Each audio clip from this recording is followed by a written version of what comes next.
The kingdom of Valemont remembered many weddings. Some united kingdoms, some ended wars, some created legends. But none were remembered like the wedding of Duke Damien Blackthorn and Lady Isabella Ravenshire, because everyone present knew a terrible secret.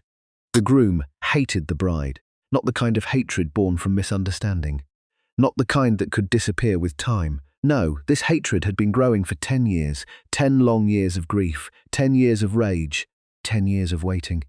And now, finally, the moment had come. The cathedral stood beneath a sky blackened by storm clouds. Rain struck the stained-glass windows like thousands of tiny arrows. Nobles filled every pew.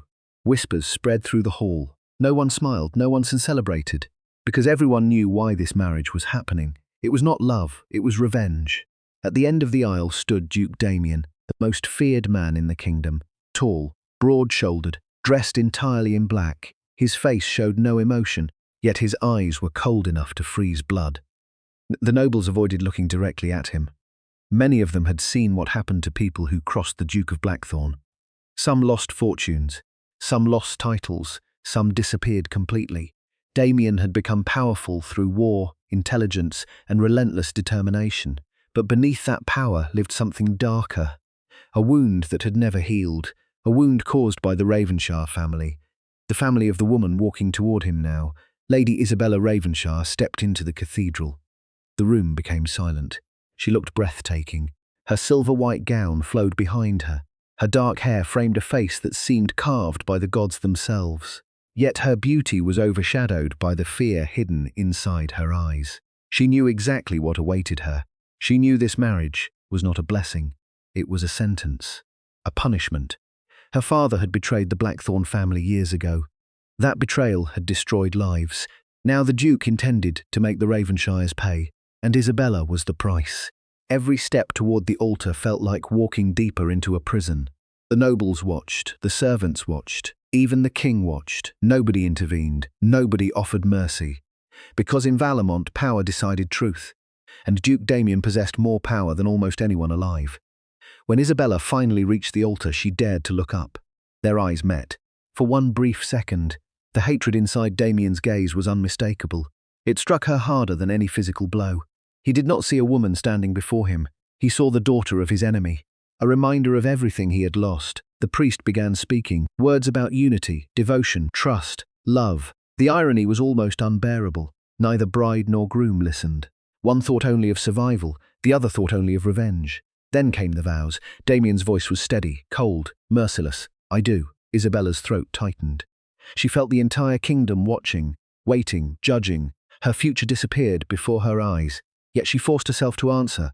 I do. Thunder exploded outside. The cathedral trembled. The priest pronounced them husband and wife. The crowd applauded politely, but the sound felt hollow, empty, like the closing of a coffin. Damien turned toward his new wife. For a moment she thought she saw hesitation, a crack in his armor, a glimpse of humanity. Then it vanished. His expression hardened once more, and when he leaned close enough for only her to hear, he whispered words that would haunt her for years. You are not my wife. His voice was ice. You are my revenge. A chill raced through Isabella's body. The ceremony ended. The guests celebrated. Music played. Wine flowed. But the darkness had already begun. Because neither Damien nor Isabella realized something dangerous. Hatred can keep two people apart, but obsession can pull them together. And sometimes the line between hatred and love is thinner than anyone believes, especially when betrayal, secrets, and forbidden desires begin to emerge from the shadows. Before this story ended, kingdoms would burn, friends would become enemies, blood would stain thrones, and the man who married for revenge would discover the one truth he never expected. The woman he wanted to destroy would become the woman he could not live without. The journey to Blackthorn Manor took 2 days. 2 endless days trapped inside a carriage with a husband who barely acknowledged her existence. Damien sat opposite Isabella, silent, motionless, watching the rain outside. Not once did he attempt conversation. Not once did he ask if she was comfortable. It was as though she were invisible. Yet somehow his silence felt more threatening than anger, because anger at least required emotion. This felt like something worse. Contempt. The enormous gates of Blackthorn Manor appeared at sunset. The estate stood atop a cliff overlooking the sea. Dark stone towers pierced the sky, The structure resembled a fortress more than a home, cold, powerful, unforgiving, exactly like its owner. When Isabella stepped from the carriage, dozens of servants lined the entrance. None smiled, none welcomed her. They had clearly been instructed how to treat the new Duchess, as an outsider, as an enemy. Damien climbed the steps without offering his hand, without looking back, without caring whether she followed. And so Isabella entered her new home alone. The giant doors closed behind her with a thunderous boom. The sound echoed through the manor, like a prison gate locking shut. A servant led her through endless corridors illuminated by candlelight. Portraits of Blackthorn ancestors watched from the walls, generals, war heroes, dukes, conquerors. Every face seemed to carry the same severe expression, the same warning: "You do not belong here." Eventually they reached a chamber in the eastern wing. The room was beautiful, luxurious, large enough for royalty, yet Isabella immediately noticed something strange. Only one thing was missing. The Duke. His belongings were nowhere to be found. The servant hesitated before speaking. "His Grace occupies the western wing." Isabella stared. "A separate wing?" "Yes, Your Grace." The realization struck instantly. Damien had no intention of sharing a life with her. This marriage existed only in name. He intended to keep her isolated. Alone, controlled, the servant bowed and departed. The door closed, and for the first time since the wedding, Isabella found herself completely alone. She walked toward the window. Below, violent waves crashed against the cliffs. Dark clouds covered the horizon. The sea looked endless, dangerous, lonely, much like her future. Then she noticed something. A light, far across the courtyard. One illuminated window in the western wing. Damien's chamber. Even from a distance she could feel his presence. The man who hated her. The man who had turned her life upside down. The man who now possessed complete control over her future. She should have feared him. She should have despised him. Instead, she felt something else. Curiosity. Because hatred that deep never appears without reason. And she intended to discover exactly what had happened 10 years ago. Even if the truth destroyed everything. Even if it revealed secrets that the kingdom had buried. Even if it led her directly into the heart of the darkness surrounding Duke Damien Blackthorn. What Isabella did not know was this. At that very moment, across the courtyard, the Duke stood at his own window, watching her. And for the first time since the wedding, he was beginning to question whether revenge would be as simple as he imagined. The first week inside Blackthorn Manor felt like a carefully designed punishment. No chains, no prison cells. No cruelty that could be seen by outsiders. Yet every detail reminded Isabella that she was not welcome. Servants bowed to her because they were required to, not because they respected her. Conversations stopped whenever she entered a room. Doors closed. Whispers followed her through hallways. The manor itself seemed alive with judgment, and above it all stood one man, Damien Blackthorn, her husband, the architect of her misery. She rarely saw him, but she felt his presence everywhere. Like a storm waiting beyond the horizon. Every morning before sunrise he rode across the estate. Every afternoon he handled military affairs and kingdom business. Every evening he disappeared into his private study. A fortress within a fortress. A room no one entered without permission. Not even his wife. Especially not his wife. Yet the less Isabella saw him, the more questions consumed her. Questions about the hatred burning behind his eyes. Questions about the betrayal everyone whispered about. Questions about the tragedy that had happened 10 years earlier. One rainy afternoon, she finally found someone willing to speak. An elderly servant named Martha. Unlike the others, Martha looked at Isabella with sympathy. Perhaps because age had softened her. Perhaps because she had witnessed too much suffering to enjoy another person's pain. Or perhaps because she knew secrets. Dangerous secrets. The old woman poured tea carefully. Her hands trembled slightly. The Duke was different once. Isabella froze. No one ever spoke about Damien. Not openly. Not honestly. "What do you mean?" Martha stared into her cup. He laughed. The answer shocked Isabella. The Duke laughing felt impossible. As impossible as the sea catching fire. He had friends. Dreams. Plans. What happened? The old servant became silent. For several moments only the rain could be heard. Then she whispered, "The Ravenshire betrayal." The words hung in the air, heavy, dangerous. "What betrayal?" Isabella asked softly. Martha looked around the room, as if the walls themselves might be listening. 10 years ago your father accused the Blackthorn family of treason. Isabella frowned. My father always claimed they were guilty. The old woman laughed bitterly. Guilty? Her eyes hardened. The accusation was a lie. A chill moved through Isabella. Because Martha spoke with absolute certainty, not suspicion, not opinion, certainty. The king believed the accusations. Martha continued. Several Blackthorn estates were seized. Her voice cracked. People died. Who? The old servant looked directly into Isabella's eyes. The Duke's younger brother. The room seemed to tilt. For the first time, Isabella understood. Not completely, but enough. Enough to see the outline of the wound Damien carried. Enough to understand why his hatred felt so personal. My father caused his brother's death. That is what the Duke believes. Followed. Heavy silence. The kind that changes everything. Because revenge suddenly made sense, not morally, but emotionally. If someone had caused the death of her own family, could she honestly say she would react differently?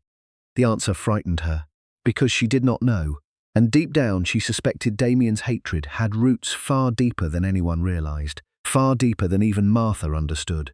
Meanwhile, across the manor, Damien sat alone in his study. A fire crackled inside the massive stone fireplace. Maps covered his desk. Reports from generals remained unopened. His attention was elsewhere.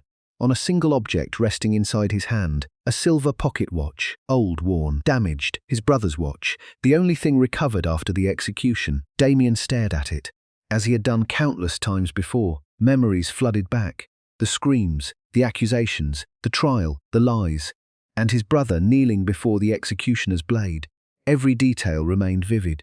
Every detail remained fresh, as though 10 years had never passed. His jaw tightened. The familiar rage returned. That rage had fueled him for a decade. It had built his empire, expanded his lands, strengthened his armies. It had transformed him into the most feared duke in the kingdom. Everything he became began with hatred. Everything. Yet recently something had changed. Something he despised. Something he refused to acknowledge. He thought about Isabella. Her eyes, her silence, the sadness she carried, the confusion whenever she looked at him. She did not act like the daughter of a scheming villain. She did not resemble the monster he had imagined for years, and that irritated him. Because hatred was easier when the enemy deserved it. Hatred became dangerous when doubt appeared. A knock interrupted his thoughts. Enter. The door opened. His closest advisor stepped inside, Lord Victor Ashcombe, one of the few men Damien trusted completely. Victor closed the door behind him. We have a problem. Damien immediately recognized the seriousness in his tone. What happened? Victor hesitated, then spoke words that changed everything. The king has summoned you. Damien frowned. Why? The northern border. That alone was concerning. The northern territories had been unstable for months. Rebellions, bandits, political unrest, nothing unusual. Yet Victor looked far more worried than he should. What are you not telling me? Victor's expression darkened. The rebellion has a leader. And the advisor swallowed. The leader is using a name nobody expected. Damien felt tension spread through his chest. What name? The answer arrived like a knife. Blackthorn. Silence. Absolute silence. The fire crackled. Rain struck the windows, but Damien heard none of it. Only that name. His family name. Impossible. His brother was dead. The last of the direct Blackthorn bloodline besides himself. Or so everyone believed. Victor lowered his voice. The rebels claim a surviving Blackthorn heir exists. Damien stood immediately. His chair crashed backward. For the first time in years, genuine shock crossed his face. Because if that claim proved true, everything would change. The kingdom, the succession, the balance of power, even the truth about the betrayal 10 years ago.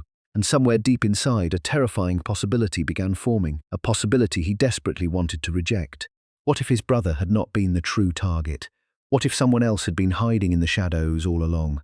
What if the conspiracy was bigger than he imagined? Far bigger, far older, and far more dangerous. Because in another part of the kingdom, hidden beyond the northern mountains, a young man stood before thousands of armed rebels. Snow fell around him. His cloak whipped in the wind. The soldiers watched him with absolute loyalty, and when he removed the hood covering his face, the resemblance to Damien Blackthorn was undeniable. The same eyes, the same features, the same blood, the impossible truth. A Blackthorn heir still lived, and he was marching toward war. Snow covered the northern mountains like a burial shroud. Thousands of armed rebels stood silently beneath banners carrying the Blackthorn crest. The Black Wolf, a symbol that should have belonged to only one man, Duke Damien Blackthorn. Yet another man now carried that banner. Another man now claimed that blood. And if the rumours were true, he was marching toward Valemont itself, toward the heart of the kingdom, toward war. Back at Blackthorn Manor, Isabella noticed the change immediately. The Duke had become even more distant, more dangerous. Something had happened, something important. She saw it in the way servants whispered, the way commanders arrived at all hours, the way soldiers flooded the estate grounds. Blackthorn Manor no longer resembled a noble residence. It resembled a fortress preparing for battle. For 3 days she heard nothing.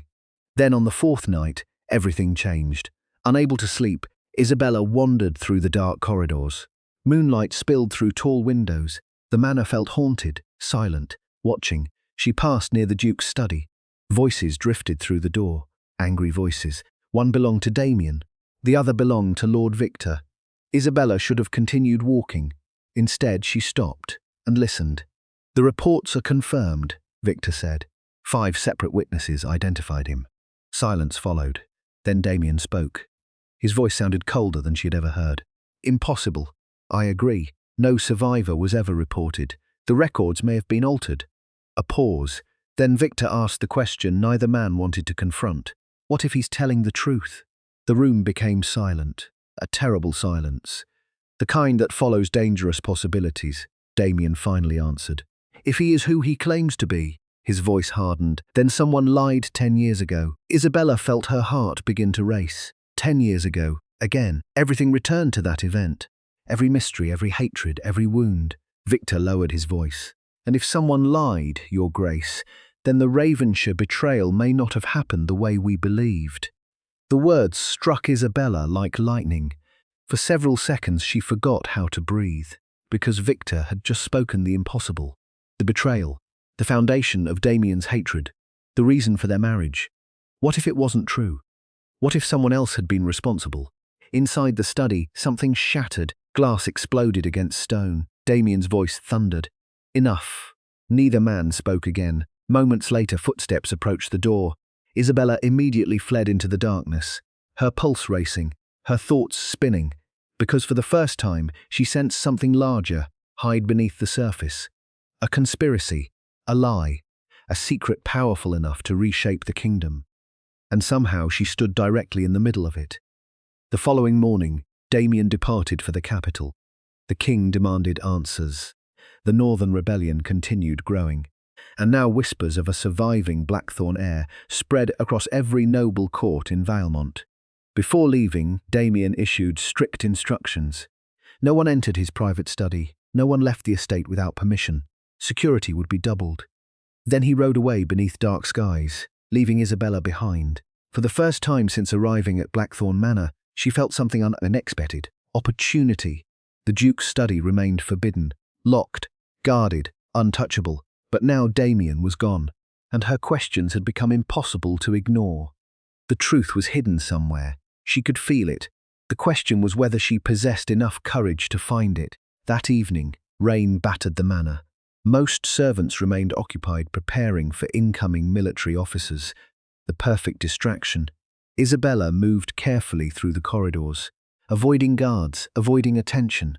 Eventually she'd the western wing, the Duke's territory. A place she had never entered before. Everything felt different here. Darker, more personal. The walls displayed military maps, weapons, portraits, evidence of the man Damien truly was. Not the monster people feared, the strategist, the survivor, the warrior.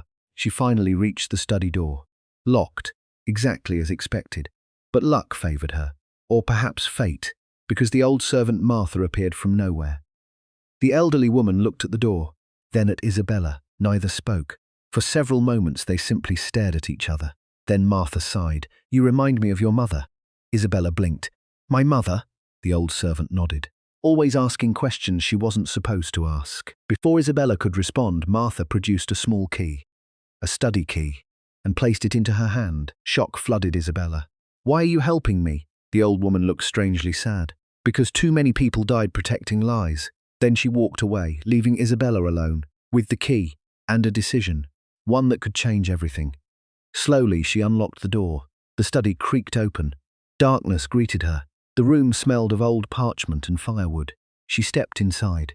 Candles illuminated towering bookshelves. Military reports covered the desk. Maps stretched across entire walls. Everything appeared organized with ruthless precision, exactly like Damien. At first she found nothing unusual. Then she noticed a hidden drawer, locked separately, protected, important. Using the same key she opened it. Inside lay dozens of documents, letters, records, personal journals, and one small leather-bound notebook. The handwriting belonged to Damien, his private journal. Isabella hesitated. Reading, it felt wrong. A violation, yet curiosity won. Slowly, she opened the first page. What she found changed everything. The journal did not contain hatred. It contained grief. Page after page described his younger brother, Lucian Blackthorne. His laughter, his dreams, his kindness. The love Damien held for him radiated through every word. And then she reached the final entry. The entry written after Lucian's death. The handwriting became shaky, broken, the words almost unreadable, yet one sentence stood out clearly. One sentence that made Isabella's blood run cold. "I know Ravenshire is lying." She stared at the words, again, and again, and again. Her father had accused the Blackthorns, yet Damien himself had written that he believed the accusation was false. Not mistaken, false, which meant everything she believed about the feud might be wrong. A sudden noise interrupted her thoughts. Footsteps, outside the study, approaching quickly. Isabella froze. The door handle moved. Someone was entering. Someone who absolutely could not find her here. Panic surged through her body. She looked around desperately. There was nowhere to hide, nowhere to run. The door began opening, and standing on the other side was not a servant, not a guard, not Lord Victor. It was Damien, back from the capital far earlier than expected. Rain soaked his black coat. His expression was exhausted, dangerous. Then his eyes found Isabella, standing inside his study, holding his journal. The room became silent, terrifyingly silent. For several seconds neither moved. Neither spoke. The storm outside roared against the windows. Yet all Isabella could hear was her own heartbeat, because she knew exactly what he must be thinking: betrayal, spying, deception. And judging by the darkness spreading across his face, the consequences were about to be severe. The study fell into absolute silence. Rain hammered against the windows. Thunder rolled across the cliffs outside Blackthorne Manor. But neither Damien nor Isabella seemed to hear any of it. The Duke's eyes remained fixed on the journal in her hands. A journal nobody had ever been allowed to touch. Not even Lord Victor. Not even his closest allies. And now Isabella stood holding it. The daughter of the man he blamed for destroying his family. The daughter of his enemy. For one terrible moment she believed he might truly hate her, not the cold hatred he usually carried. Something worse, something personal, something dangerous. Damien slowly closed the door behind him.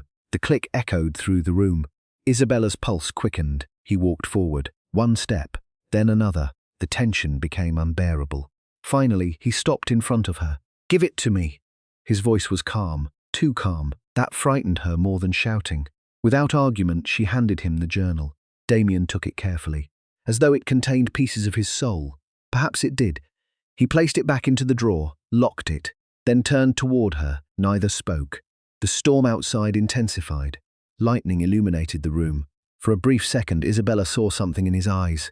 Not rage, pain, raw pain, gone as quickly as it appeared. "What were you looking for?" he asked. She swallowed. "The truth." His jaw tightened.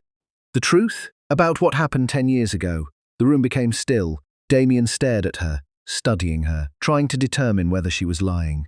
"What makes you think you deserve answers?" The question stung. Yet Isabella refused to look away. "Because my life was destroyed by that betrayal too." His expression hardened immediately. "Destroyed?" A bitter laugh escaped him. "You still have your family." The words landed like a blade, because she understood exactly what he meant. Lucian, his brother, the ghost haunting every corner of this manor. Every decision, every wound. For the first time since meeting him, Isabella saw the depth of Damien's grief, not the anger, the grief beneath it. And somehow that was far more frightening. She lowered her voice. "I never knew what happened. You expect me to believe that?" "Yes." "Why?" "Because it's true." Silence. Damien looked away, toward the fireplace, toward memories neither of them could see. Then he said something unexpected, something that shocked them both.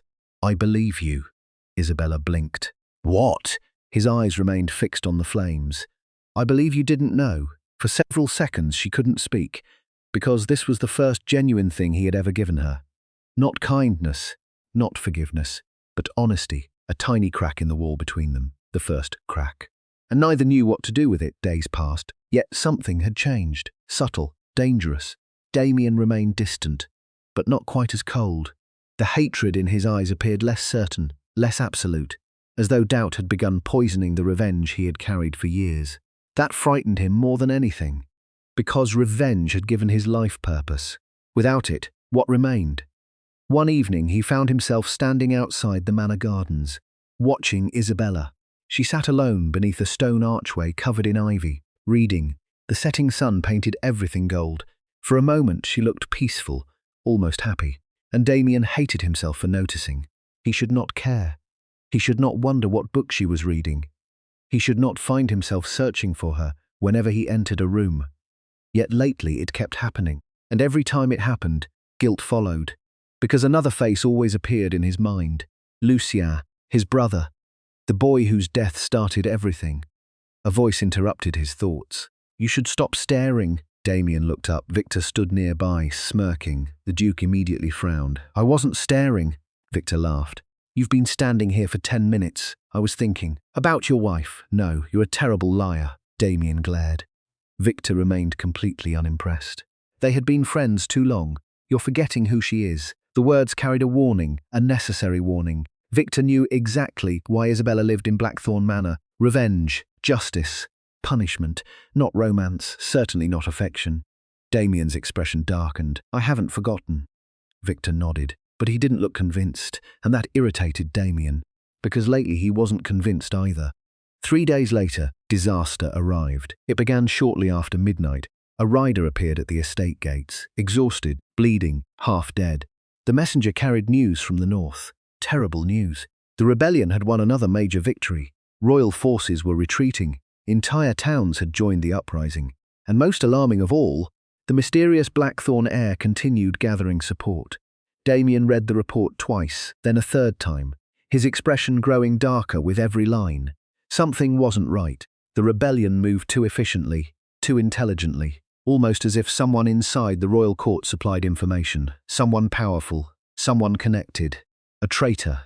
The realization chilled him, because if a traitor truly existed inside the kingdom, then nobody could be trusted.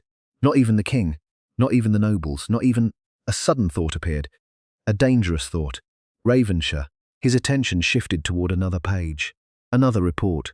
This one concerning Isabella's father. Lord Ravenshire had become unusually active in recent months, meeting merchants, nobles, military officers, travelling constantly, far more than normal. Damien felt suspicion awaken. Could Ravenshire be involved? Could the man responsible for Lucien's death also be connected to the rebellion? The possibility seemed logical, yet something bothered him, because every new discovery raised the same question. Why? Why frame the Blackthorns? Why destroy Lucien? Why spend 10 years manipulating events? What had truly happened? The answers remained hidden, but not for much longer. The following afternoon, Isabella received an unexpected visitor. A servant delivered a sealed letter. No signature, no crest, nothing identifying the sender. Immediately she felt uneasy. Carefully she opened it. Inside lay a single page, one sentence, just one. Yet it changed everything. "If you want the truth about your father, meet me at the old chapel beyond the cliffs tonight." No name, no explanation, no clue. Only a warning written beneath the message. "Come alone." Isabella read it again and again, her heart pounding harder each time, because someone knew the truth she had been searching for, the truth about Damien, about her father, about the betrayal, about everything. And if the letter was genuine, tonight might finally provide answers. But deep down, another possibility frightened her. What if it was a trap? Because in kingdoms built on secrets, revenge, and power, the truth often came with a price, and sometimes that price was blood. The letter burned in Isabella's thoughts for the rest of the day. She read it repeatedly, studying every word, searching for clues, searching for signs of deception. But there was nothing. No signature, no recognizable handwriting, no indication of who had sent it. only a promise, the truth. And after everything she had learned inside Blackthorn Manor, the promise was impossible to ignore. By sunset, she had made her decision. She would go, alone, just as the letter instructed. What she did not know was that someone else had already noticed the letter's arrival. Someone who trusted very little and suspected everything. Damien Blackthorn. The old chapel stood nearly 2 miles from the manor. Abandoned for decades, perched on a cliff overlooking the sea. The locals considered it cursed. Stories claimed ghosts wandered its halls at night. That prayers spoken there never reached the gods. That blood had once stained its altar. Most people avoided it completely, which made it the perfect meeting place. The moon hid behind thick clouds as Isabella approached. Cold wind whipped her cloak. The ocean crashed violently against the rocks below. Everything felt wrong, too quiet, too empty, yet she continued forward. The chapel emerged from the darkness, ancient stone walls, broken stained glass windows, a crumbling bell tower. It looked less like a place of worship and more like a tomb. Her pulse quickened. Someone was waiting inside. She could see movement through the shattered windows. A shadow, watching, waiting. Slowly she pushed open the heavy wooden doors. The hinges groaned. The sound echoed through the abandoned building. Candles flickered near the altar. Their weak light revealed a lone figure, a man. Tall, dressed entirely in black, his face remained hidden beneath a hood. For several moments neither spoke. The silence stretched, uncomfortable, dangerous. Finally the stranger broke it. "You came." His voice sounded familiar, yet Isabella couldn't place it. "Who are you?" The man ignored the question. Instead he stepped closer. "Tell me something, Duchess." The title sounded strange coming from him. "Do you trust your father?" The question caught her off guard. "My father." "Answer." His tone sharpened, demanding. Reluctantly she replied. "I used to." The stranger nodded slowly. "As you should have." Something about his words sent a chill through her. "What does that mean?" The hooded man stared at her, then finally reached into his coat. For one terrifying moment she thought he might be drawing a weapon. Instead he produced a collection of old documents, letters, official records, sealed correspondence. Carefully he placed them upon the altar. The truth. Isabella's breathing quickened. The truth about what? The stranger's answer changed everything. The man your father truly served. Far away, inside Blackthorn Manor. Damien discovered his wife was missing. The realization came shortly after midnight. A servant informed him that Isabella's chamber was empty. At first he felt only annoyance, then concern, then suspicion. His instincts immediately warned him something was wrong, very wrong. He ordered the entire estate searched. Within minutes soldiers spread across the grounds. The search revealed something troubling. One of the guards stationed near the eastern gate had seen Isabella leave. Alone, hours earlier, without escort, without permission. Damien's expression darkened. "Where?" The guard swallowed nervously. "The old chapel, Your Grace." The Duke froze. Every instinct screamed danger, because he knew that chapel, and he knew who occasionally used it. Conspirators, smugglers, spies, people with secrets. Without another word, Damien mounted his horse, then rode into the storm. Back inside the chapel, Isabella examined the documents. At first they seemed ordinary. Political correspondence, military reports, trade agreements, nothing unusual. Then she noticed the signatures, and her blood ran cold. Not because she recognized them, because she didn't. The names belonged to people she had never heard before. Yet one title appeared repeatedly. "The Circle of Ashes." "What is this?" The hooded stranger answered immediately. "The organization behind everything." Isabella stared. "What organization?" "The one responsible for the Blackthorn downfall." Her heart stopped. The stranger continued. "The one responsible for Lucien's death." Silence, absolute silence. The candles flickered. The ocean roared outside. Yet Isabella heard only those words, because they changed everything. The Ravenshires didn't create the conspiracy. The stranger's voice echoed through the chapel. They were used by it. 1,000 thoughts collided inside her mind. "No," the word escaped automatically. "This can't be real." The stranger laughed softly, a natural reaction. He pointed toward the documents. "Read the dates." She did, and immediately noticed something disturbing. Some of the correspondence predated the Blackthorn accusations by years. Years, which meant planning had begun long before anyone realized. Long before her father, Long before Lucien's execution, long before the kingdom descended into chaos, the conspiracy was older, much older, and far larger. The realization terrified her. Because if these documents were genuine, then both families had been manipulated, both families had suffered, both families had become victims. A sound interrupted her thoughts. Footsteps. Outside. Approaching rapidly. The hooded stranger noticed them too. Immediately his posture changed. Tension filled the room. They found us. Isabella's stomach tightened. Who? The stranger's eyes narrowed. The people who don't want the truth exposed. Suddenly the chapel doors exploded inward. Wood shattered. Cold air rushed inside. Several armed men stormed the building, their faces hidden, their swords drawn. Assassins, the stranger cursed. Get behind me! What? Now! The command left no room for argument. Isabella moved instantly. The first attacker charged. Steel flashed. The hooded stranger drew his own blade. A violent clash echoed through the chapel. Sparks erupted. The battle had begun. The stranger fought with remarkable skill. Fast, precise, deadly. One attacker fell. Then another. But more entered. Too many. Far too many. Someone had planned this carefully. The assassins weren't here to intimidate. They were here to kill. Suddenly one broke through, straight toward Isabella. Time seemed to slow. The assassin raised his sword. Death flashed before her eyes. Then another figure crashed through the doorway. A dark figure. Furious. Terrifying. Damien Blackthorne. The Duke moved like a storm. His blade cut through the attacker's defense instantly. The assassin collapsed. Another rushed forward. Damien killed him too. Then another. And another. The Duke fought with terrifying efficiency. Years of war visible in every movement. Within moments the tide shifted. The surviving attackers retreated, vanishing into the night. The chapel fell silent once more. Bodies littered the floor. Candles flickered. Blood stained ancient stone. Damien's chest rose and fell heavily. His sword dripped crimson.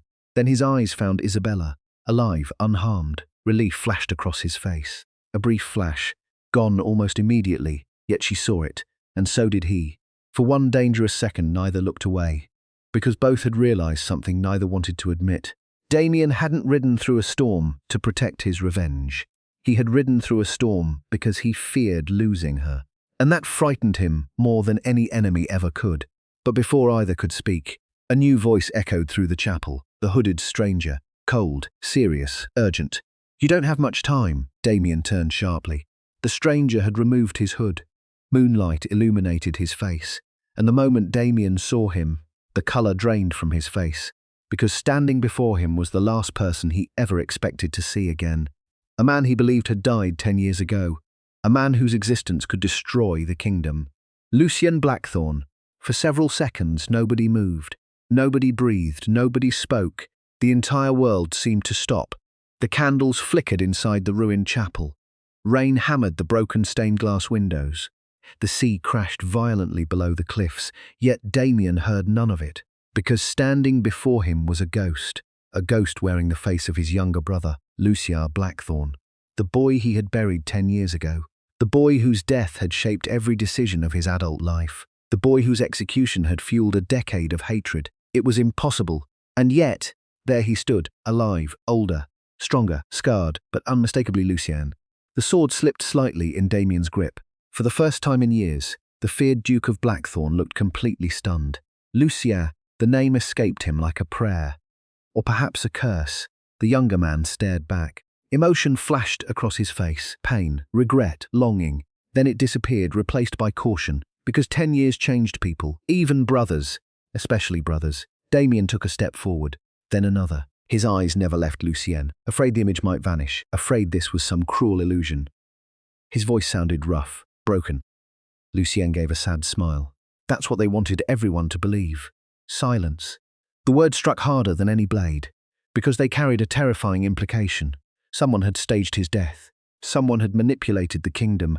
Someone had built an entire lie. And that lie had controlled their lives for 10 years. Damien's jaw tightened. Explain. The command came automatically. The Duke returning, the warrior returning, the man who demanded answers.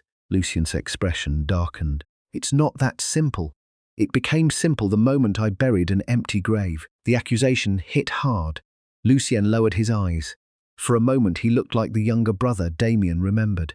Not a rebel leader, not a survivor, just family. Then he spoke. They never executed me. The chapel became silent once more. Even Isabella felt her heart racing. Because this was the truth. The truth everyone had been searching for. The truth hidden beneath 10 years of blood and betrayal. The execution was arranged, Lucien continued. A public spectacle. A warning. A lie. Damien stared, trying to process every word.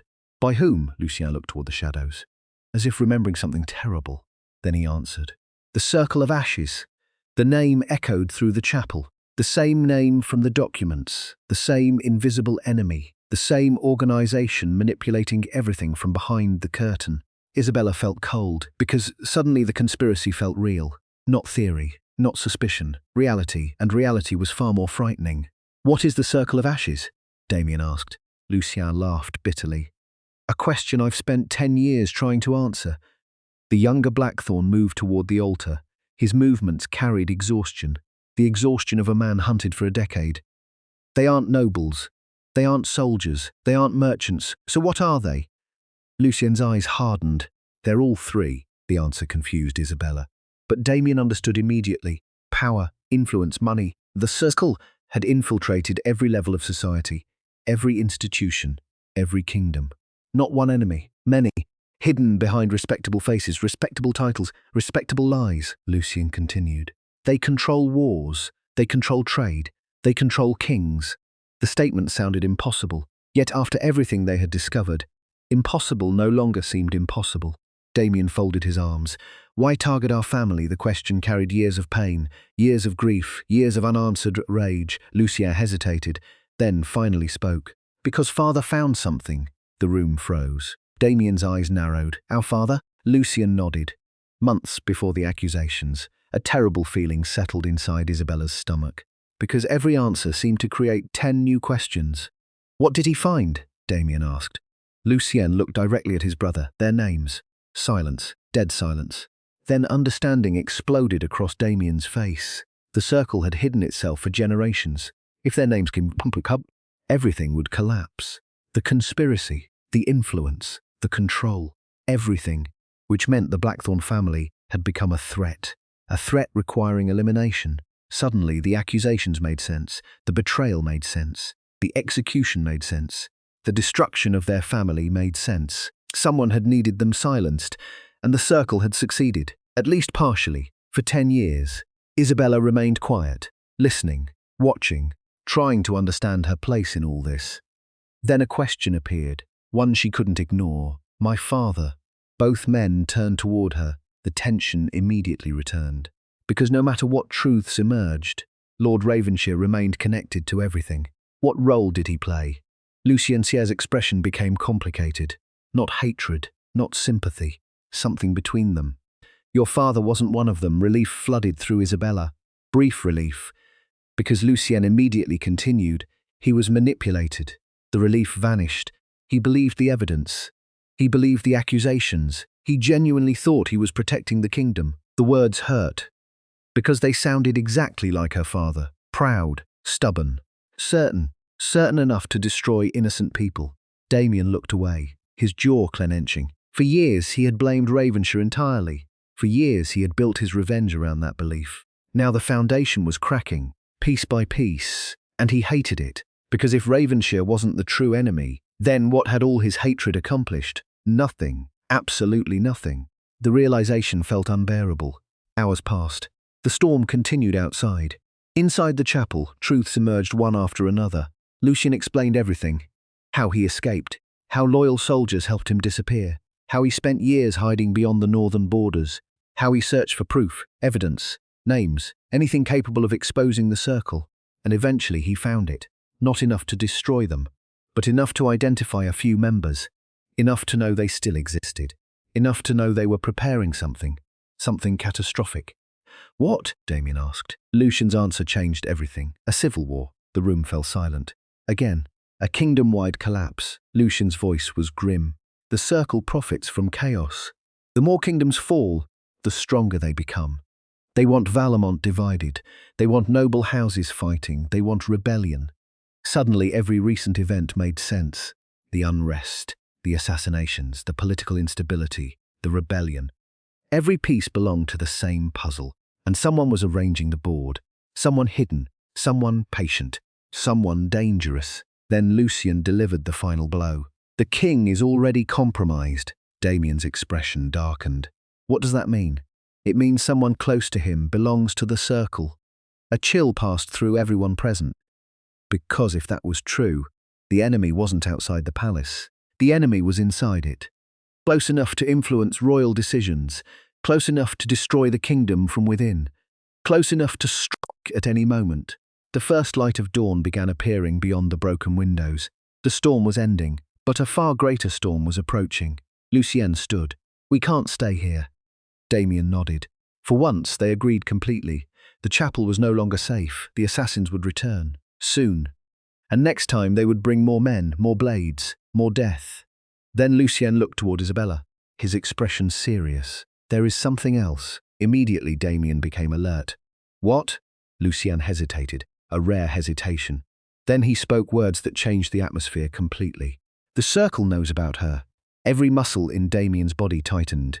"What do you mean?" Lucien looked directly at Isabella. "The Duchess isn't just connected to the conspiracy." His voice lowered. "As far as they are concerned, they believe she's the key." The silence that followed felt endless. Isabella stared, confused. "What key?" Lucien's face became grim. "The same question I've spent 10 years trying to answer." Then footsteps echoed from outside the chapel. Not a few, dozens, armed men, approaching rapidly. The assassins had returned. And this time, they were not alone. The footsteps grew louder, dozens of them, perhaps hundreds, boots crushing wet earth, armor clattering in the darkness. The sounds surrounded the chapel from every direction. Lucien immediately extinguished several candles.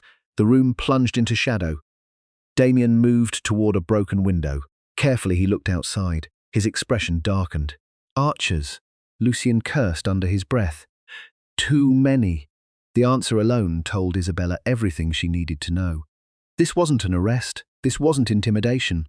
It was an execution. Someone wanted everyone inside the chapel dead, immediately, before more truths could emerge, before more secrets could be exposed. Damien turned toward his brother. "Back exit?" Lucien nodded. "There is one." Then he looked at Isabella, his gaze serious, focused, protective. "The moment we leave this chapel, stay between us." She frowned. "Why?" Neither brother answered immediately. Instead, they exchanged a look carrying years of history, years of trust, years of unspoken understanding. Finally, Lucien spoke. "Because if the circle wants you alive," Damien finished the sentence, "then they'll kill everyone around you to get you." The realization sent a chill through her body. For the first time, the danger felt personal, not theoretical, not distant, personal and deadly. The first arrow shattered a stained glass window. The second struck the altar. The third narrowly missed Isabella. The attack had begun. "Move!" Damien's voice thundered through the chapel. Everyone reacted instantly. Lucien led them through a narrow passage hidden behind the altar, a secret tunnel, ancient, forgotten, the kind of passage noble families built during times of war. The entrance barely remained intact. Stone crumbled from the walls, dust filled the air. Yet it offered one thing the chapel no longer could: hope. Behind them, more arrows shattered glass. The attackers were entering, fast, far too fast. The three disappeared into the darkness. The tunnel descended deep beneath the cliffs, twisting, narrow, claustrophobic. Only a single lantern illuminated the path. Their footsteps echoed endlessly. Finally, after several minutes, they emerged near the coastline. Cold sea air struck their faces. Dawn painted the horizon with pale light. For a brief moment, nobody spoke. Then Damien broke the silence. "Start talking." His eyes locked onto Lucien. "The key, the Duchess, the circle." His voice became harder. "I want answers," Lucien sighed. The expression on his face revealed exhaustion. Not physical exhaustion. The exhaustion of a man carrying terrible knowledge. "The circle believes Isabella possesses something." "What?" "A map." The answer stunned everyone, including Isabella. "A map," she repeated. Lucien nodded. "The Blackthorn Archive." Silence. Damien's eyes narrowed, because unlike Isabella, he recognized the term immediately. "The archive is a legend, that's what they wanted people to believe." Lucien's expression hardened. "It's real." A terrible feeling settled inside Damien's chest, because he remembered stories their father told when they were children, stories about hidden records, secret histories, proof of corruption stretching back generations, evidence powerful enough to destroy noble houses, kings, entire kingdoms. The Blackthorn archive supposedly contained everything, every secret, every crime, every betrayal, and if the archive truly existed, then the Circle had every reason to fear it, every reason to hunt anyone connected to it, every reason to kill. But what does that have to do with Isabella? Damien demanded. Lucien looked toward her, his expression strangely sympathetic. Because the last known clue disappeared with her mother. The world seemed to stop. Isabella froze. My mother. For years, speaking about her mother had been painful. Lady Eleanor Ravenshire died when Isabella was only 14, a mysterious illness. At least that's what everyone claimed. But suddenly old memories returned. Conversations cut short whenever she entered rooms, servants whispering. Her father's strange behavior after the funeral, the way nobody ever explained what happened. What are you saying? Isabella asked. Lucien hesitated, then answered carefully.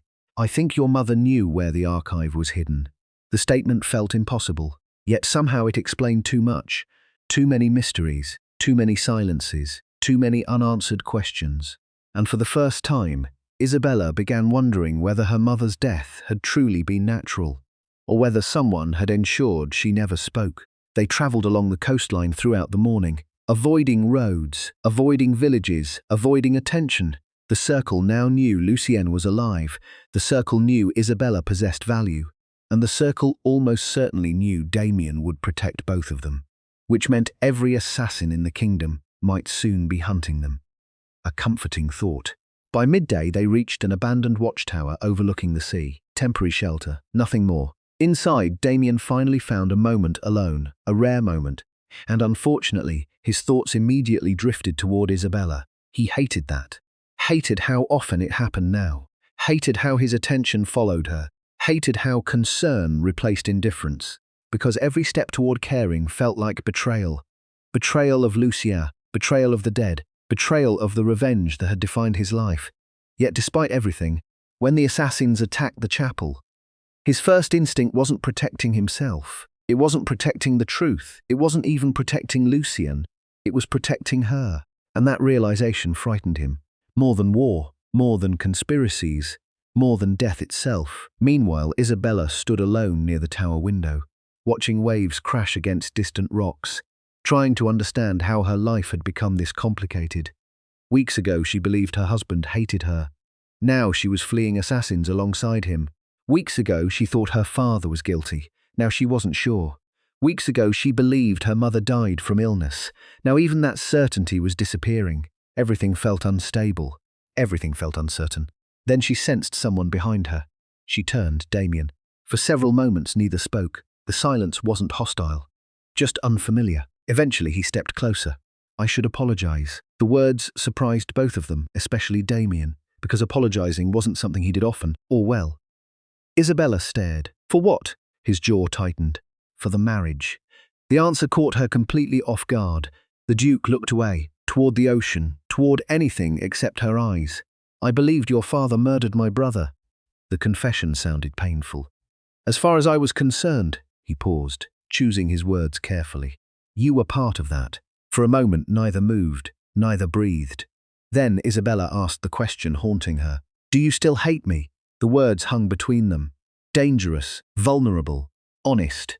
Damien didn't answer immediately, because he didn't know. Not anymore. Hatred had become something else. Something complicated. Something he didn't understand. And that uncertainty terrified him. Finally he met her gaze. For the first time without anger. For the first time without revenge. For the first time simply as a man looking at a woman. And what he saw there changed something inside him. Because Isabella wasn't weak. She wasn't manipulative. She wasn't responsible for the past. She was trapped in it. Just like him. Just like Lucien. Just like everyone the Circle had hurt. The realization struck hard. Dangerously hard. Then a voice interrupted them. Lucius, urgent, serious. The riders are back. Immediately the moment shattered. Damien moved to the window. His expression darkened. Several banners appeared on the distant road. Riders approaching fast. Too fast. And as the wind shifted, the symbols became visible. Not royal soldiers, not rebels, something worse. The black flame, the mark of the circle of ashes. They had found them, again. And this time, the enemy wasn't sending assassins. They were sending an army. The black banners appeared like shadows across the hills, dozens of riders, then hundreds. As the morning fog lifted, more emerged from the distance, an organized force, disciplined, well-equipped, not bandits, not mercenaries, an army, a hidden army. For years, the Circle of Ashes had existed only as whispers, rumors, conspiracy, fear. Now, for the first time, stood in the open. And that terrified Damien more than he cared to admit. Because organizations built on secrecy only abandon secrecy when they no longer fear consequences, when they believe victory is near. Lucien stood beside him at the tower window, his face grim.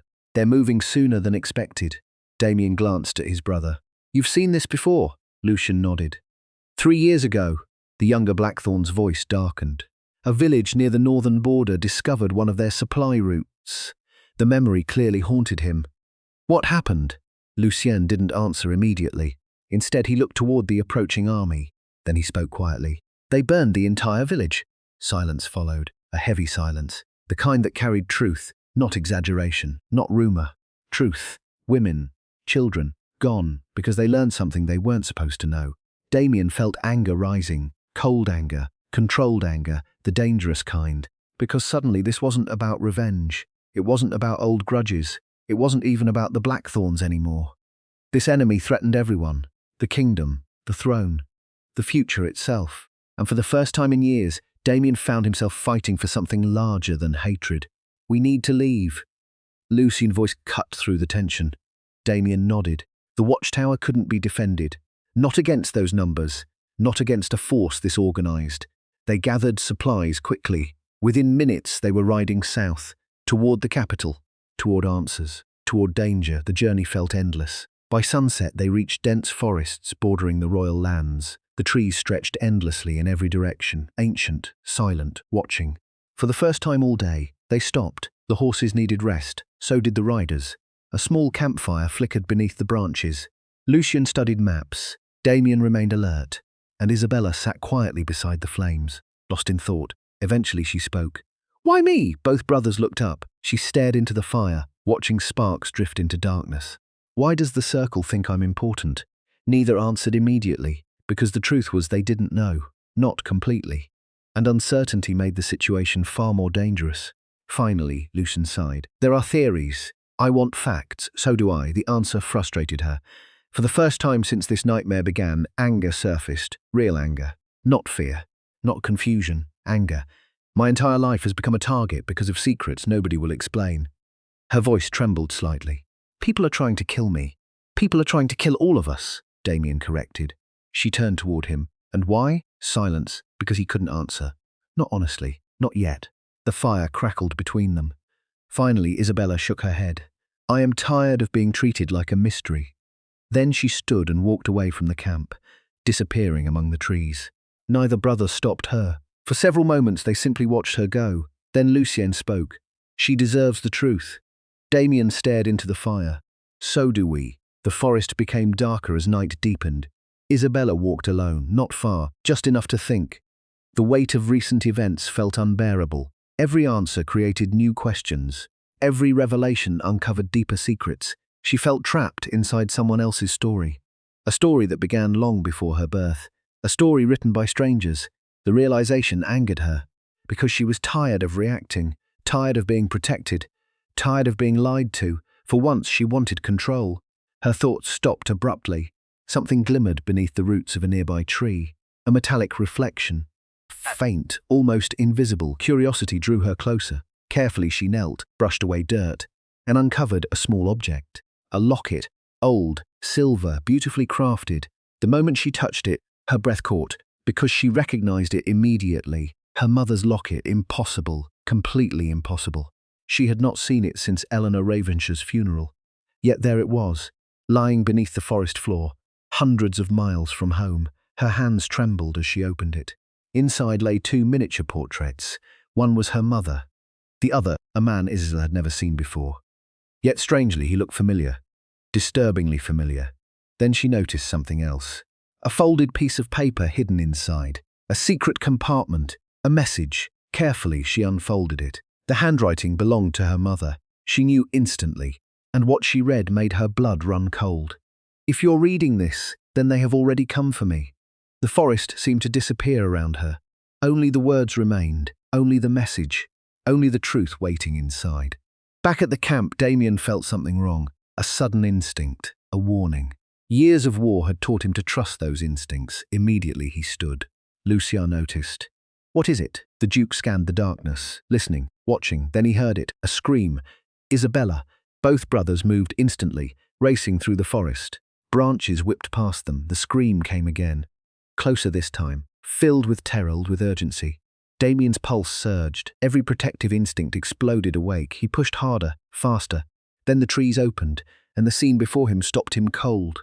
Several masked riders surrounded Isabella, circles soldiers. She stood trapped, cornered. One man held a blade against her throat. Another ripped the locket from her hands. The folded letter lay on the ground nearby, partially unfolded, partially exposed. The attackers had seen it, read it, and judging by their expressions, whatever it contained was important, very important. The leader looked directly at Damien, then smiled. A cold smile, a confident smile, the smile of someone who believed he held all the power. "You are too late, Duke." Damien's grip tightened around his sword. Every muscle in his body became rigid, dangerous, deadly. The leader lifted the letter, waving it slightly. "As it turns out," his smile widened, "the Duchess is even more valuable than we thought." The forest became silent, terribly silent, the kind of silence that exists moments before bloodshed. Moonlight filtered through the trees. The masked riders surrounded Isabella. Their horses shifted restlessly. Their weapons gleamed, and at the center of it all stood the Circle commander, holding her mother's letter, holding answers, holding power. Damien's eyes locked onto the paper, not the soldiers, not the weapons, the letter, because instinct told him the same thing it told the enemy. Whatever was written there mattered. A lot. The commander smiled. "You know what's fascinating, Duke?" Damien said nothing. The man continued. "For 10 years we searched for this." His gloved fingers tapped the folded parchment. "And all this time it was hidden inside a child's keepsake." Lucien appeared beside Damien. Sword drawn, expression murderous. The commander noticed. His smile widened. The dead brother returns. The insult was deliberate, calculated, designed to provoke. Lucien didn't react. Years of survival had taught him patience. But Damien knew his brother well enough to see the anger simmering beneath the surface. The commander laughed softly. How emotional this reunion must be. Still no response. The Circle leader eventually sighed. "Very well." Then he raised the letter and read aloud. "The archive is not hidden beneath stone." The forest seemed to freeze. "It is hidden beneath blood." The commander's smile vanished. The key was never a place. His eyes shifted toward Isabella. The key was always a person. Silence, absolute silence. Even the wind seemed to stop, because suddenly everyone understood. The Circle, Damien, Lucien, and Isabella herself. The key wasn't an object. The key wasn't a map. The key wasn't a location. The key was her. No. The word escaped Isabella before she could stop it. This made no sense, none of it. How could a person become a key? How could her mother possibly know? How could she herself be connected to something hidden for generations? The commander folded the letter carefully, his expression becoming thoughtful, almost admiring. "Your mother was remarkably intelligent." Isabella felt hatred rising. Pure hatred. What did you do to her? For the first time, the man's smile disappeared entirely. A shadow crossed his face. Not guilt, never guilt, something colder. "We offered her a choice." The answer chilled everyone present, because people like the Circle never offered real choices. Only illusions, only traps, only threats. The commander's voice softened. "Unfortunately, she chose poorly." Rage exploded inside Isabella. Her mother's death, the secrets, the lies, the grief. All of it suddenly pointed toward one truth. The Circle had murdered her. Maybe not directly, maybe not openly, but they had done it. Somehow, some way, and they felt no remorse, none. Damien took a single step forward. The soldiers immediately tightened their formation. The commander raised a hand, stopping them. No. His eyes remained on the Duke. "I've wanted this conversation for a very long time." Damien's voice emerged cold as winter. "Then talk," the commander nodded. "As you wish." For a moment he seemed amused, as though everything unfolding had gone according to plan. Perhaps it had. "You've spent 10 years searching for enemies." His gaze shifted between the brothers, seeking revenge, seeking justice. seeking answers, his smile returned. And you've been asking the wrong questions. Something about the statement felt dangerous, like a blade hidden inside velvet. Damien noticed it too. What questions should we ask? The commander looked directly at Isabella, then answered, Ask why Eleanor Ravenshire was protecting the archive. Silence, a terrible silence, because nobody had considered that possibility. Not once, not ever. The assumption had always been simple. She found the secret. She hid the secret. She died because of the secret. But what if that wasn't the whole story? The commander saw realization spreading across their faces, and enjoyed it. Your mother wasn't a victim. The words hit Isabella like a physical blow, the man continued. She was a guardian. The world tilted. Nothing made sense anymore. Nothing. The commander laughed quietly. You really don't know. His eyes softened almost sympathetically. Almost. Your mother spent her entire life protecting your bloodline. The statement changed everything, because bloodline meant family, her family, which meant the realization struck Isabella instantly. No. The commander smiled. Yes, her heart began pounding, harder, faster, louder, because she already knew what he was about to say. Some part of her had always known, even if she refused to acknowledge it, even if it sounded impossible, even if it changed her entire identity. The commander looked directly into her eyes, then delivered the truth. You are not a Ravenshire. The forest fell silent. The world stopped. Everything stopped. Even breathing became difficult. What? The word barely escaped her lips. The commander tilted his head, studying her reaction. You never were, no. She shook her head immediately, desperately. This is a lie, is it? His voice remained calm, too calm. The timing matches, the records match, the blood matches. Every word felt like another crack spreading through reality. Damien stared. Lucian stared. Nobody interrupted, nobody moved. The commander continued. Lord Ravenshire raised you, he protected you, he loved you, but he was never your father. The truth landed like thunder, because suddenly old memories returned. Small things, strange things, questions nobody answered, conversations that ended abruptly. The way her father sometimes looked at her with sadness, with fear, with guilt, as though carrying a burden, a secret, and now that secret stood before her. The commander slowly mounted his horse, his soldiers preparing to leave. Damien noticed immediately something wasn't right. Why reveal all this? Why talk? Why not simply attack? Then realization struck. This wasn't an assassination attempt, not anymore. The circle already had what they wanted. Information, confirmation. The commander smiled once more. You'll spend weeks chasing this truth. His gaze shifted toward Isabella, and by the time you discover who you really are, his smile became colder. It will already be too late. Damien moved instantly, sword flashing. The commander anticipated it. Several riders surged forward. The forest erupted into chaos. Steel clashed. Horses screamed. The circle soldiers retreated. Not fighting, escaping. They had accomplished their objective. Damien cut through one rider. Luciot brought down another. But the commander remained out of reach. Always just beyond reach. Then, before disappearing into the darkness, he called out one final sentence. A sentence aimed directly at Isabella. A sentence that echoed through the forest long after he vanished. Ask Damien why your eyes look exactly like his mother's. Then he was gone. The riders disappeared into the night, leaving only silence behind and confusion, terrible confusion. Slowly, very slowly, Isabella turned toward Damien. The Duke stood motionless, his expression unreadable, yet something had changed. Something profound, because he wasn't denying it. He wasn't calling it a lie. He wasn't speaking at all. And suddenly that frightened her more than anything, because for the first time since this nightmare began, Damien Blackthorne looked afraid.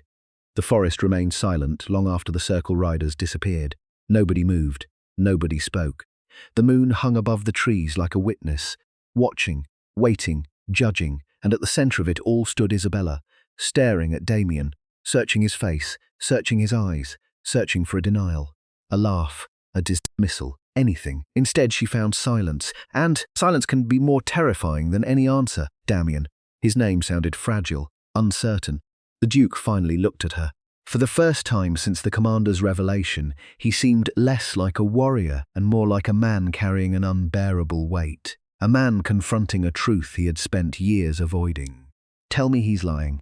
The words hung between them, heavy, dangerous. Damien closed his eyes briefly. 1 second, 2 seconds. Then he opened them again. The answer arrived. Slowly, reluctantly, painfully. I can't. The world seemed to tilt beneath Isabella's feet. Her breath caught, because those two words confirmed everything, not completely, but enough. Enough to transform uncertainty into fear. Enough to turn suspicion into possibility. Lucien looked between them, his expression grim. Damien. The warning in his voice was obvious. The older brother ignored it, because after 10 years of lies, secrets, and manipulation, he was tired of half-truths, tired of hiding, tired of pretending, especially from her. There were rumors. Damien's voice remained low, controlled. Yet Isabella could hear the strain beneath it. The year you were born, every word felt deliberate, carefully chosen, dangerously important. My mother travelled frequently. The memory seemed painful, as though revisiting it required effort. She spent months away from Blackthorn lands. Isabella listened, barely breathing. The official explanation involved diplomacy. Damien laughed bitterly. Most noble explanations are lies. The statement sounded personal, because it was. His entire life had become proof of it. Lucien folded his arms, watching, listening, remembering. There were whispers, Damien continued. Whispers that she was protecting something. His eyes met Isabella's, or someone. The realization spread slowly, terribly slowly, like poison. No, not poison. Truth, and truth often hurts more. You're saying. Isabella struggled to finish the sentence. Damien did it for her. I'm saying my mother may have known yours. The forest became silent again. Because suddenly two women separated by noble houses, separated by politics, separated by history, appeared connected, connected through secrets, connected through danger, connected through something far larger than anyone understood. The journey resumed before dawn. None of them wanted to remain in the forest. Not after the attack, not after the revelations, not after the circle proved how close they really were. Yet the atmosphere had changed completely. Every conversation carried new tension. Every glance carried questions, especially between Damien and Isabella. Questions neither knew how to ask. Questions neither wanted answered. Because if the circle told the truth, then their marriage wasn't merely complicated. It was something else entirely. Something dangerous. Something forbidden. Something that could shatter everything. Damien hated the thought, not because he believed it, but because part of him feared it. Feared that every strange coincidence, every hidden connection, every unanswered mystery might eventually lead there, toward a truth nobody wanted. By evening they reached the city of Thornhaven, a fortified settlement loyal to House Blackthorn, one of the few places Damien still trusted, or trusted enough. The city sat atop steep hills overlooking a river valley. Massive stone walls surrounded it. Watchtowers guarded every entrance, and blackthorn banners flew proudly from every battlement. For the first time in days, they were safe, at least temporarily. The city governor welcomed them immediately. An older knight named Sir Roland Mercer, a veteran of countless campaigns, one of Damien's most loyal supporters. The moment Roland saw Lucien, the man nearly collapsed. His face turned pale, his eyes widened. Then, without hesitation, he dropped to one knee. "My lord." Lucien looked uncomfortable, almost embarrassed. Damien noticed.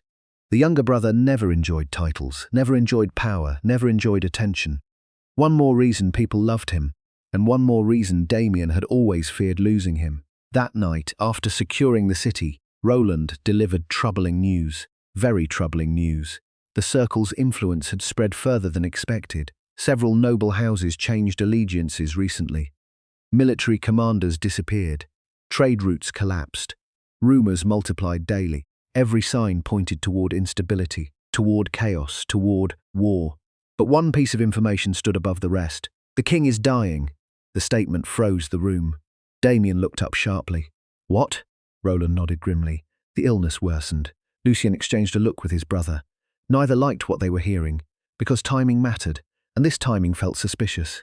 Very suspicious. "How long?" Damien asked. "Perhaps weeks." Silence. If the king died, everything changed. Succession crises, political maneuvering, civil unrest. The perfect environment for the circle to seize power. The perfect environment for kingdoms to collapse. The realization hit hard, because suddenly the conspiracy's endgame became visible. Not just influence, not just manipulation, control, complete control. And they were running out of time. Later that night, Isabella couldn't sleep.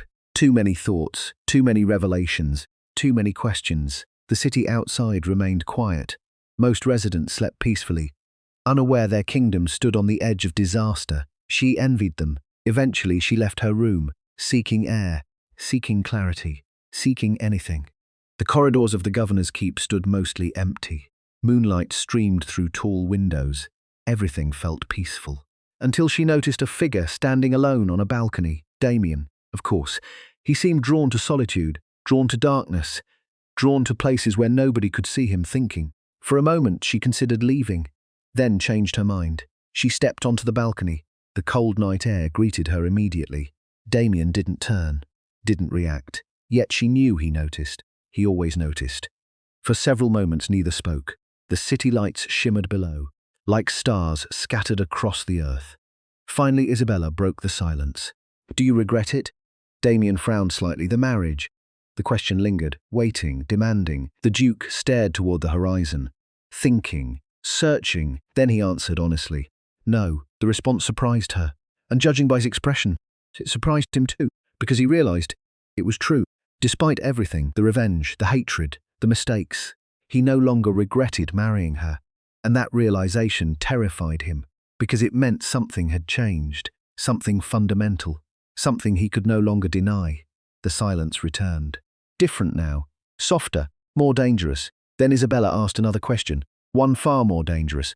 "Do you still want revenge?" Damien's jaw tightened. The question cut deeper than she realized, because revenge had guided him for 10 years, defined him, sustained him. Without it, who was he? The answer came slowly, painfully. "I don't know." The honesty shocked them both, yet it felt strangely freeing, because for the first time in years, he truly didn't know. And perhaps that uncertainty was the beginning of something new.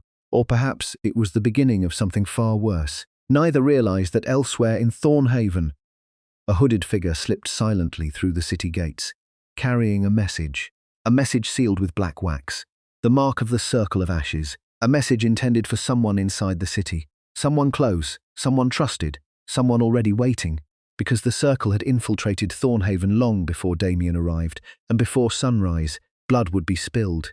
The attack came before dawn, not with armies, not with siege weapons, not with trumpets announcing war. It came quietly, the most dangerous kind of attack, the kind that begins with betrayal. A scream shattered the silence of Thornhaven, then another, then steel clashing against steel. Damien was awake instantly. Years of war had trained him to react before conscious thought. By the time the second scream echoed through the keep, he already had a sword in his hand. The third scream came from inside the fortress, not outside, inside. His expression darkened. Someone had breached the walls, or worse, someone had opened them. Across the keep, Isabella jolted awake. Voices filled the corridors. Boots thundered past her door. Panic spread through the fortress. She quickly dressed and stepped outside. A servant nearly collided with her. "The Western Tower," he shouted. "They've killed the guards." The servant kept running, leaving Isabella frozen. Killed. The word echoed through her thoughts. The enemy wasn't waiting anymore. The circle was moving openly, aggressively, and they had somehow reached the heart of Thornhaven. A moment later, Damien appeared. Armor half fastened, sword already drawn. His expression looked carved from stone. The moment he saw Isabella, relief flashed briefly across his face. A tiny crack, gone instantly. Yet she noticed it, and so did he. "Stay here." The command came automatically, naturally, protectively. Isabella folded her arms. "No." Damien looked annoyed. Then worried, then annoyed again. It would have been amusing under different circumstances. "We don't have time for this." Then stop wasting time arguing. Before he could respond, another explosion echoed through the fortress. Stone shattered somewhere below. The battle was escalating. Fast. Damien muttered something under his breath, then reluctantly nodded. "Stay close." For some reason, that felt like a victory. A small one, but still a victory. The Western Tower stood in chaos. Bodies littered the stairway. Guards, servants. 2 soldiers wearing Thornhaven uniforms, all dead. Lucien knelt beside one of them. His expression immediately hardened. This wasn't the circle. Damien frowned. "What?" Lucien pointed toward the corpse. "The wound." The older brother examined it, then understood instantly. Military training, professional execution, not assassins, not cultists. Someone with battlefield experience, someone disciplined, someone organized. The realization made things worse, much worse. because it suggested infiltration. Not attack, the enemy already existed inside the city, waiting, watching, preparing, a traitor, maybe several traitors. The question was simple. Who? An hour later the fortress entered lockdown. No one left, no one entered, every gate sealed, every guard questioned, every servant investigated. The city governor, Sir Roland Mercer, personally supervised the operation. Yet despite his efforts, tension filled the air. Because everyone understood the truth, the killer remained inside the walls, watching, listening, perhaps standing beside them. The uncertainty poisoned everything. Trust disappeared, suspicion spread, and the circle loved nothing more than suspicion. By midday, another discovery emerged, one far more disturbing. A secret chamber hidden beneath the western tower. Damien personally led the investigation. Lucien accompanied him. So did Isabella. The entrance had remained concealed for decades, hidden behind stonework, invisible to casual observation. The chamber below felt ancient. Dust covered everything. Old shelves lined the walls. Most stood empty, except for one. A single wooden box rested at the center of the room waiting, almost deliberately. Lucien opened it carefully. Inside lay documents, letters, records, and a map. A very old map. Damien immediately recognized the symbol stamped into the corner. The Blackthorn crest. His pulse quickened.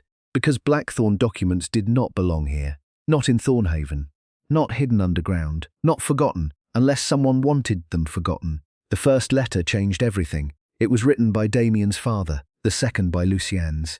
The third by someone neither recognized, a woman.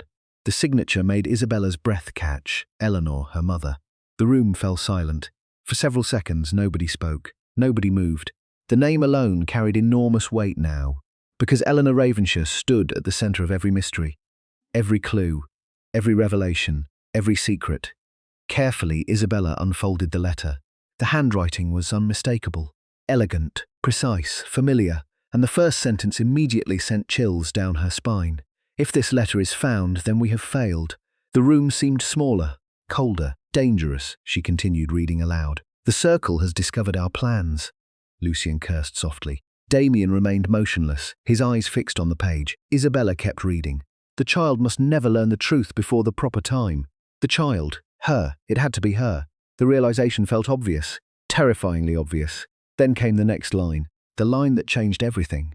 If Isabella's blood is revealed too early, she will become their greatest target. Silence. Absolute silence. The words echoed through the chamber. Everyone understood their significance. The circle didn't merely want Isabella. They feared her, feared something connected to her bloodline, feared something powerful enough to threaten their plans. And suddenly the stakes became much larger, because organizations do not fear ordinary people. They fear dangerous truths. That evening, Damien sat alone inside the governor's war room. Maps covered the table. Reports remained unread. His thoughts lingered elsewhere, on Isabella. Again, always her lately. The realization frustrated him, because every logical reason to remain distant had disappeared. The revenge, the hatred, the assumptions, gone, destroyed by truth, and what remained felt infinitely more dangerous. Affection, concern, attachment. Feelings he never intended to develop. Feelings he never wanted. The door opened. Lucien entered. The younger brother immediately noticed Damien's expression, then smirked.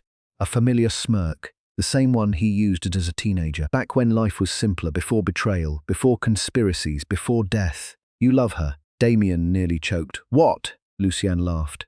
Actually laughed. The sound felt strange after so many years. You heard me. Damien stared, then shook his head.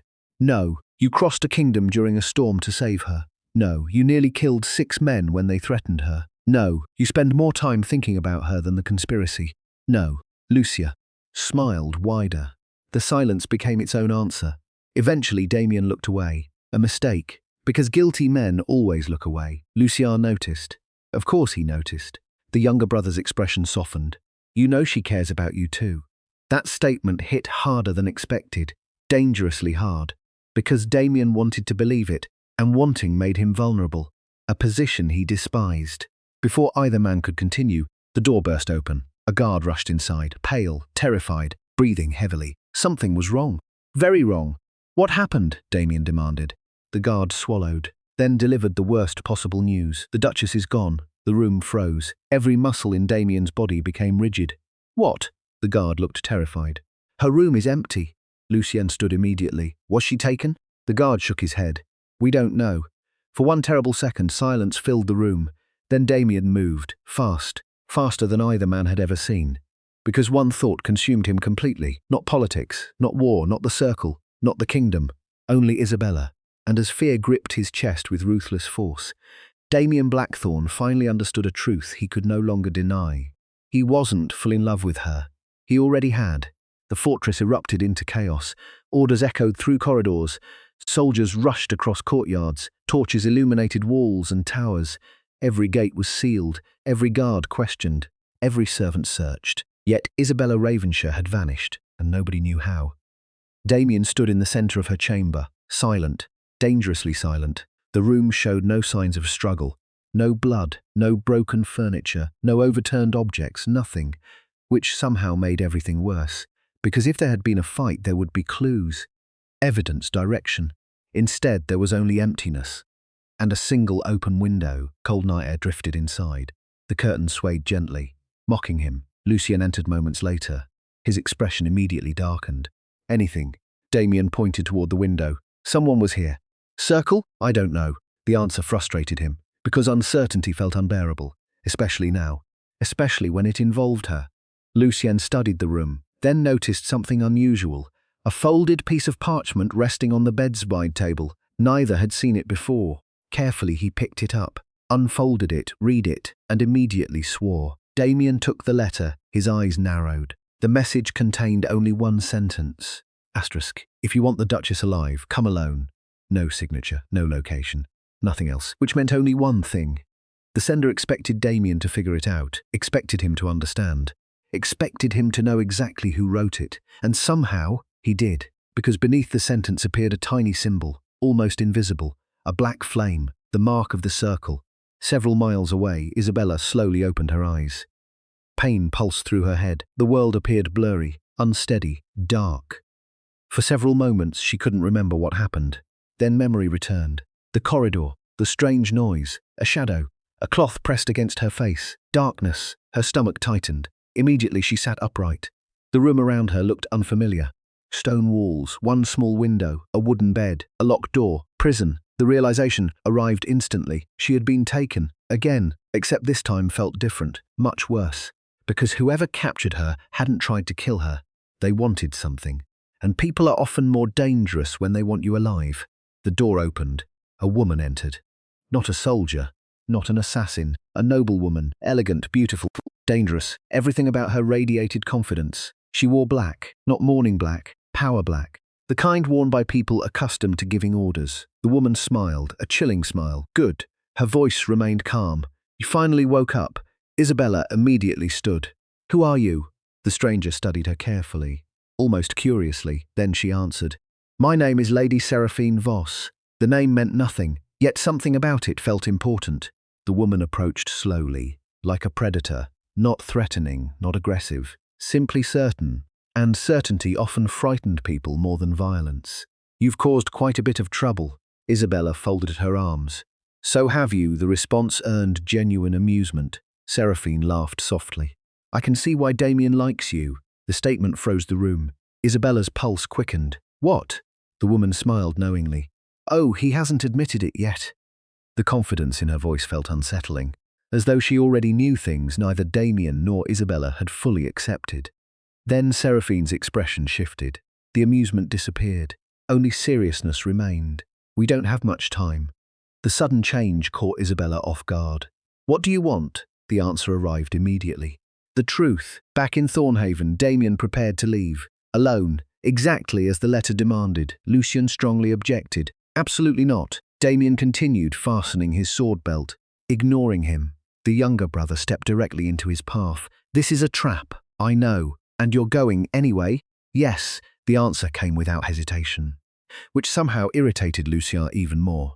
You're thinking emotionally. That accusation landed, because it was true. For perhaps the first time in his life, Damien knew it. Lucien knew it. Both understood exactly why. The Duke finally looked at his brother. If they wanted her dead, she'd already be dead. The logic felt sound, cold, strategic, yet something deeper existed beneath it. Something neither man discussed. Damien wasn't going because it made sense. He was going because he couldn't imagine doing anything else. And that terrified him. Because love makes people vulnerable. Love creates weaknesses. Love changes priorities. And Damien Blackthorne had spent years convincing himself he possessed no weaknesses. Now he knew better. Hours later, the trail led north, toward abandoned lands, toward forgotten ruins, toward secrets. The journey felt endless. Yet eventually Damien arrived. A ruined monastery overlooking a frozen lake, ancient, desolate, silent. The perfect location for an ambush, the perfect location for betrayal, the perfect location for truth. He dismounted, walked forward, alone. Exactly as instructed, the monastery doors stood open, waiting. Inside, shadows stretched across crumbling stone floors. Moonlight spilled through broken ceilings. Everything felt abandoned. Except it wasn't. A voice echoed through the darkness. You came. Damien recognized it immediately. Female, confident, dangerous. Seraphine Voss stepped into the light. She looked exactly as Isabella described. Poised, elegant, completely unafraid. And that alone made her dangerous. Damien's eyes narrowed. Where is she? The woman smiled. Straight to business. His expression remained unchanged. Where?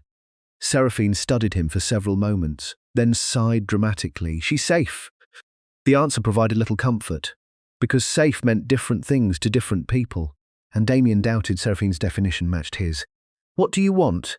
The woman laughed. You assume I brought you here because I want something. You kidnapped my wife, technically. The casual response nearly pushed him past patience. Nearly. Seraphine noticed, and seemed amused by it. Then her expression changed. For the first time, the playfulness vanished. Only seriousness remained. Damien. His name sounded different coming from her. Personal. Familiar. Too familiar. The Duke immediately noticed and disliked it. Very much. The woman stepped closer. You've spent 10 years hunting the wrong enemies. The statement felt familiar. Everyone kept saying that lately. The problem was they were probably right, Seraphine continued. The circle wants Isabella. I know. No. Her eyes hardened. You don't. Silence. The confidence in her voice unsettled him. Because she believed every word, completely, absolutely. And people who believe dangerous things often know dangerous truths. The woman lowered her voice. The king isn't dying. Damien froze. For the first time in the conversation, for the first time since arriving, true shock crossed his face. What? Seraphine nodded slowly. The illness is a lie. The monastery suddenly felt colder, much colder, because if the king wasn't dying, then someone wanted everyone to believe he was. Which raised a terrifying question. Why? As if reading his thoughts, Seraphine answered. Because in 3 days, her voice became almost a whisper. The king plans to announce his successor. The implications struck immediately. A successor, a future ruler, a transfer of power. And if the circle couldn't control the king, they would control whoever came next. Everything suddenly made sense. The instability, the conspiracies, the assassinations, the rebellion. It wasn't random, it wasn't chaos, it was preparation. Preparation for a throne. Then Seraphine delivered the final blow. The revelation that changed everything. The successor isn't who people think. Damien's pulse quickened. Who is it? The woman stared directly into his eyes, then answered. Isabella. The world stopped.